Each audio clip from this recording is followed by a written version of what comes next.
وکړ زر زر می ګټه راغونډه کړه تیله کې مواچولې چې کله ما ګټه راټول کړو حضرت ګټه راټول کې ماته مولا وخی ګټه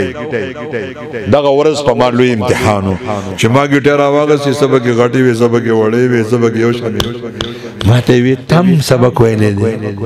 تم شری وقایا هدايه ویلې ده تم د رمی د پار د ګټو انتخاب داغه وزن ویلې دي زتا سو ته خدای گوا کوم لکه دسی ګټي ماته وخوي لکه مې چې دای په سانچه کې جوړی کړی ماته به کتابونو دا ګټه ویل یو مصحف نو زه یو سیمینار لاله غټ شیخ صاحب دی یو غټ پیر صاحب خلیفہ دی مونږ لاړو مولانو زما تقریر ته څنګه زما کردار د بهر زما دا داوا ده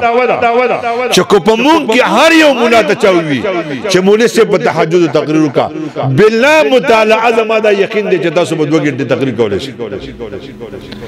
کو په اشراق تقریر وکا کو په 50 تقریر وکا کو په ایام 20 تقریر وکا کو په اوابین تقریر وکا دا زما یقین چې دا څومره مولان مونږ یو مونږ 2 غنټه بلا مطالعه تقریر کولای شو او که یو سړی راته وایي چې مولوی صاحب ماشاءالله